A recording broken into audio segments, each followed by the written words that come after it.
Canal 23 y por nuestras plataformas digitales solfm.com y @solfm1065 del grupo RCC Media.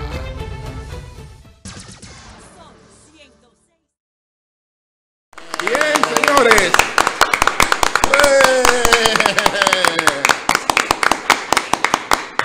El sol de la mañana, pues en su primera salida de cabina después de la pandemia, estamos pues en el edificio de oficinas públicas, mejor conocido como el Huacal, y estamos en los proyectos estratégicos, en la oficina de los proyectos estratégicos y especiales de la presidencia.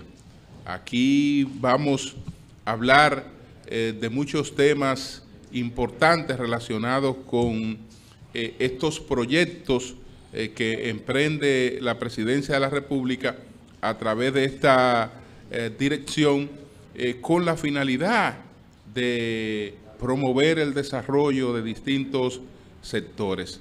El ministro encargado de estos proyectos, que es José Leonel Cabrera, Neney Cabrera, estará con nosotros hoy junto a su equipo. Pero así estaremos también pendientes de todas las informaciones, como siempre, y nuestros comentarios, desde luego, abreviados, porque nuestra prioridad en el día de hoy es todo el tema que está relacionado con los proyectos estratégicos y especiales de la presidencia. Saludar, que están ya con nosotros, tanto a Marilena Núñez como a Eury Cabral.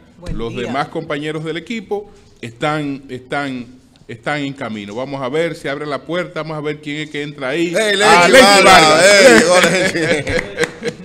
Bienvenido, Lenchi. Buenos días, Marilena, ¿cómo estás? Buen día, feliz aquí. Uno siente que va retornando poco a poco a la normalidad en este primer encuentro fuera de cabina con todos. Más de un año sin vernos personalmente. Y esto es de verdad un privilegio, una oportunidad. Siempre he creído en estos programas especiales, ahora tiene otro nombre, proyectos estratégicos y especiales de la presidencia, desde años atrás hasta ahora. Y es importante saber cambios que se han hecho, cómo va Quisqueya Aprende Contigo, Quisqueya Digna, Quisqueya Empieza Contigo y otros proyectos como los ECOS, de los que vamos a hablar más adelante, Eury.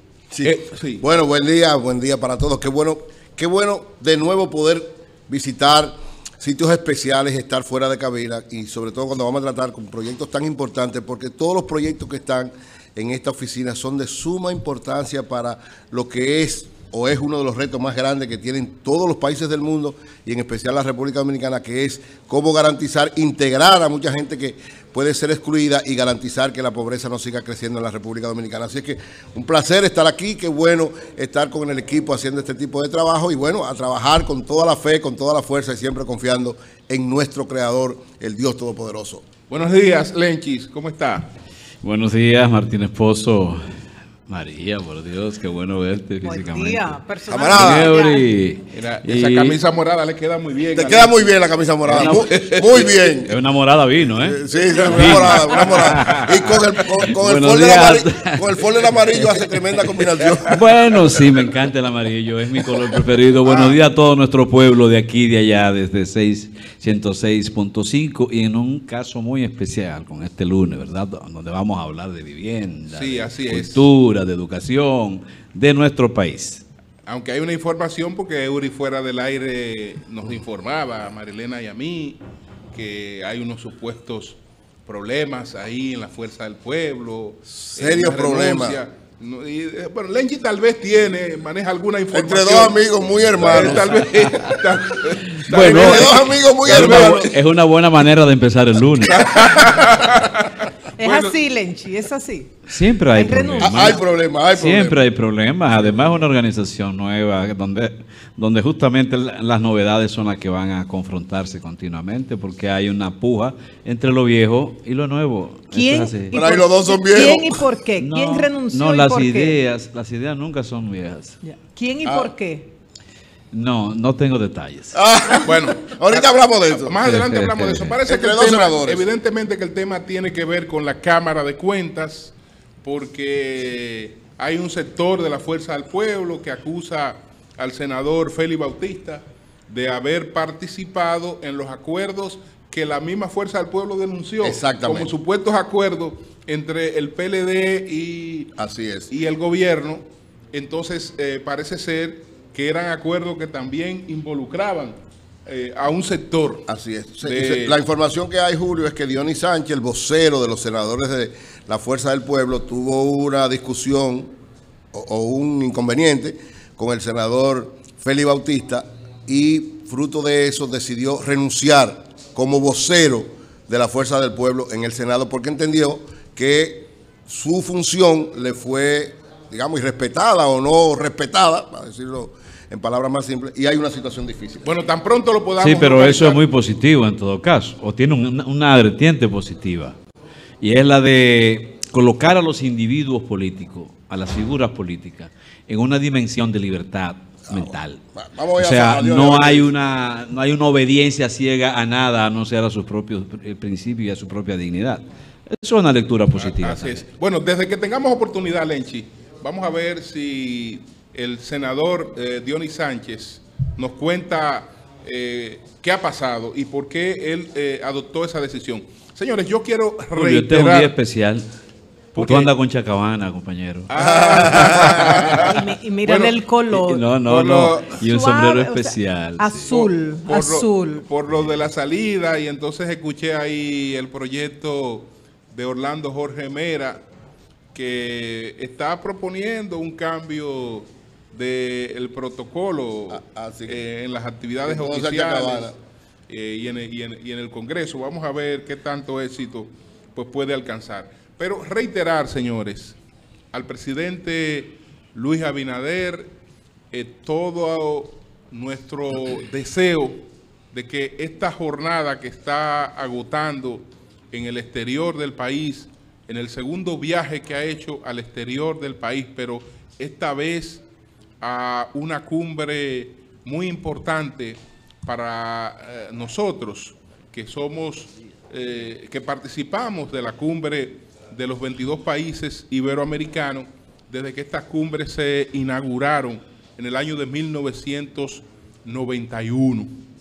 Entonces, esta cumbre, pues, que se desarrolla ahora en el Principado de Andorra, su próxima sede es la República Dominicana.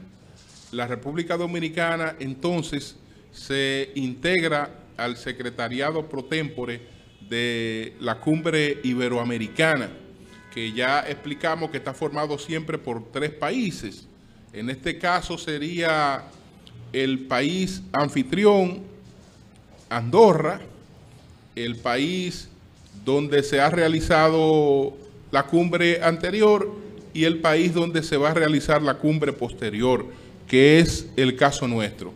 Pero lo importante, señores, es que esta cumbre de las Américas, esta cumbre iberoamericana más bien, porque la de las Américas es otra, pero esta cumbre, la de las Américas la promueve Estados Unidos, esta cumbre iberoamericana la ha promovido el reino de España.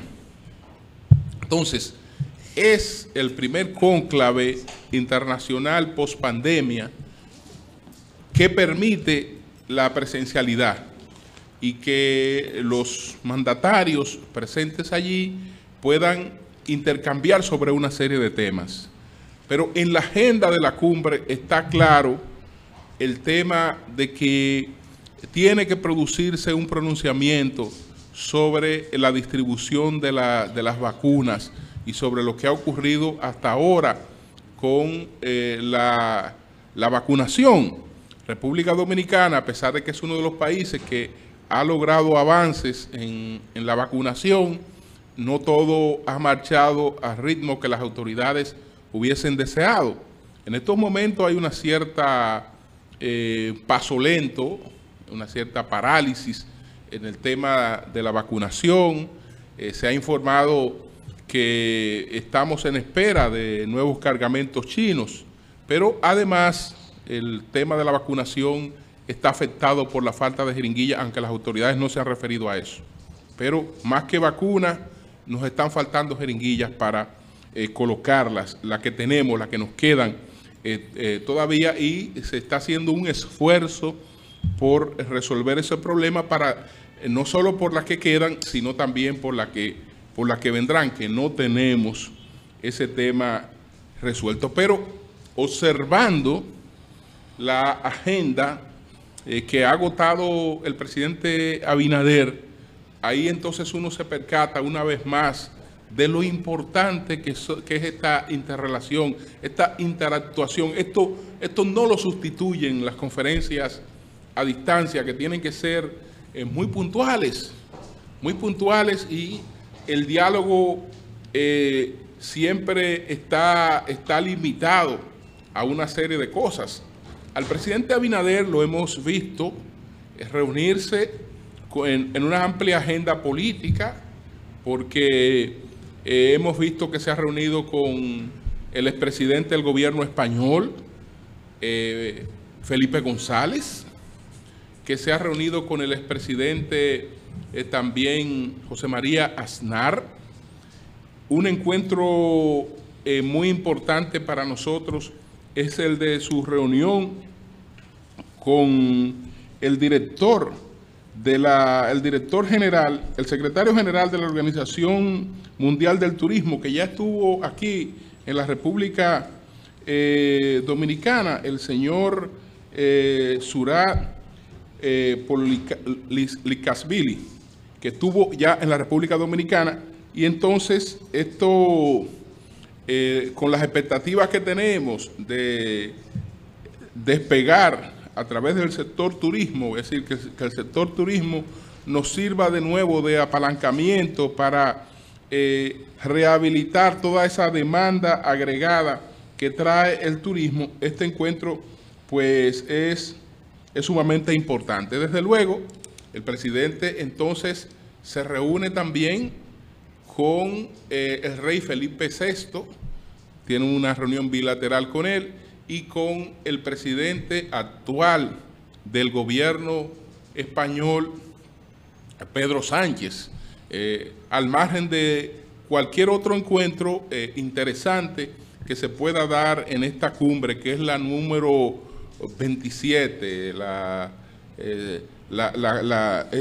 número 27 sería la 27ª cumbre iberoamericana. Entonces, presidente Abinader, éxito en esta cumbre y en todo lo que ella representa para la República Dominicana y para el mundo, y para estos 22 países iberoamericanos que por primera vez, después de estar siendo asolados por una crisis sanitaria y por una crisis económica, y de vivir en una situación de incertidumbre por el tema de la vacunación, tienen esta tribuna para movilizar al mundo, para hacerle sentir que estos pueblos quieren seguir adelante, y que para poder relanzarse necesitan pues tener campañas exitosas de vacunación. Entonces, señores, por otra parte, bueno, recientemente se ha producido, fue el viernes pasado, que se produjo ya el retiro definitivo de Raúl Castro como primer secretario del Partido Comunista Cubano. Don Raúl se había retirado como presidente del gobierno, sustituido por el actual presidente de Cuba, Díaz-Canel, pero aún se mantenía en la jefatura del partido. Ahora también ha dejado la jefatura del partido.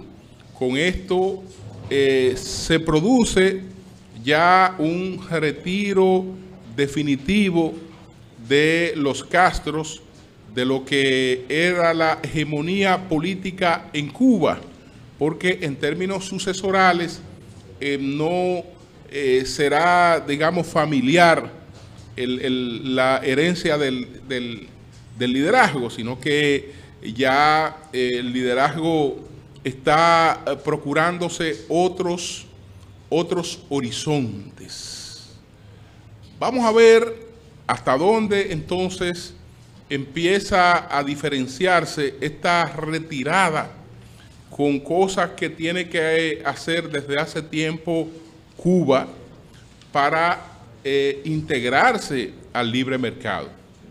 El pretexto del boicot de Estados Unidos, y no solo pretexto porque eso fue también una realidad, fue una justificación siempre para explicar las limitaciones internas y una necesidad de protección de la revolución.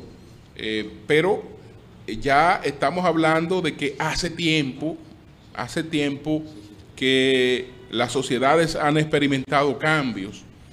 Hay no más de 5 países que se denominan como países comunistas y entre ellos contamos a Cuba. Está Cuba, está Laos, está Vietnam, está Corea del Norte y está China. Entonces, de esos países, exceptuando a Cuba y a Corea del Norte, son los únicos que no están en un esquema de apertura de mercado, que no han priorizado el desarrollo económico como una vía para hacer lo que hizo China, que ya ha proclamado desde hace tiempo la salida de la pobreza extrema. Entonces, Cuba tiene desafíos por esa vía, con la desaparición de los Castros ya del escenario. Hay ventajas y hay desventajas. Es verdad que ya no hay un liderazgo cubano. Y uno lo notaba, por ejemplo, en la última asamblea de la ONU en la que nos tocó participar. Ya el asistente era el presidente Díaz-Canel. Entonces, cuando estábamos hablando de que en Nueva York que se iba a recibir a Fidel Castro, eso era un acontecimiento extraordinario y se notaba en todo el dispositivo de seguridad que se advertía. Y estamos hablando de que si Fidel Castro salía a cualquier país de América Latina, independientemente de las diferencias ideológicas, la presencia de Fidel Castro, donde quiera que estuviese, iba a ser un fenómeno de multitudes, es decir, era una persona que no pasaba desapercibida. Raúl no despertaba este interés de multitudes, pero sí un fuerte interés mediático. Es decir, la presencia de Raúl Castro en una asamblea de la ONU o la presencia de Raúl Castro ahora en una cumbre iberoamericana era un elemento a considerar en términos noticiosos, en términos mediáticos, porque indiscutiblemente que se mantenía siendo uno de los principales actores de esos procesos por el peso de su personalidad. Eso no ocurre con Díaz-Canel. Él tendrá que entender claramente que sus aportes son otros. Es decir, está Díaz-Canel, como estuvo la última vez que estuvimos en la ONU, y está un mandatario más. No hay esa sensación que había con los Castros. Entonces, esto, desde el punto de vista de la atención mundial, es una desventaja. Pero desde el punto de vista de la posibilidad de establecer su impronta, si Díaz-Canel no conduce hacia un proceso, Díaz-Canel y todo el equipo, porque uno sabe que tampoco son cosas que la promueve particularmente un hombre, pero si no se va a un proceso de transición donde se produzca una mayor apertura y la integración de Cuba a un esquema distinto al que se encuentra en la actualidad, pues lamentablemente esa transición pasaría sin pena ni gloria. Otro detalle importante a destacar en el plano internacional es que el reconocido escritor don Mario Vargas Llosa, que fue vencido por Alberto Fujimori cuando él era un candidato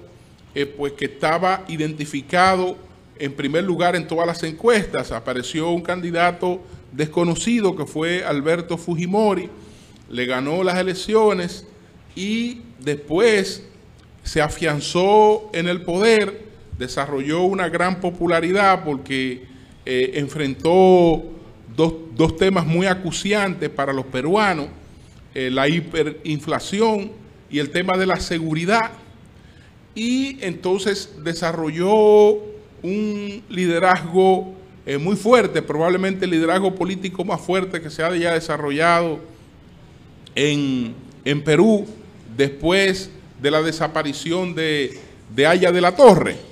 Entonces, Mario Vargas Llosa, enemigo acérrimo de Fujimori, uno de los hombres que más denunció en el plano internacional lo que consideró como la dictadura fujimorista, en el escenario actual que hay en Perú entre un próximo enfrentamiento en junio entre la candidata Keiko Fujimori y un candidato que se llama Pedro Castillo, pues Vargas Llosa escribió su artículo más reciente, exhortando a los peruanos a irse por el mal menor. Y el mal menor para él es Keiko Fujimori, porque lo otro ni siquiera sería un mal mayor, sino una tragedia. Una tragedia. Estamos hablando de pues una persona no solo sin ninguna experiencia, sino que atrae a la gente planteando una serie de ideas absurdas, de esas que mucha gente suele comprar, porque no sabe que la gobernabilidad se compone un poco de realidad, de posibilidades, y al mismo tiempo vinculando un discurso que no se sabe cuál definición adopta, porque dice Vargas Llosa que en el plano social el señor Castillo se muestra como una persona de extrema izquierda en las cosas que plantea, en el plano social.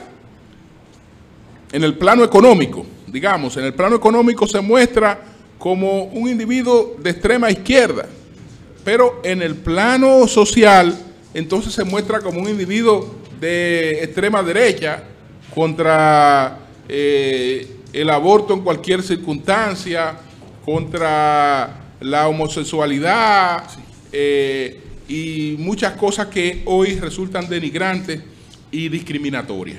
Entonces, Vargas Llosa está, lo increíble, llamando a que se vote por Keiko Fujimori, que él la define como el mal menor en un artículo sumamente interesante. Entonces, señores, como nuestro tiempo hoy es corto para comentar, vamos a ver qué nos tiene María Elena Núñez. Buenos días, María Elena.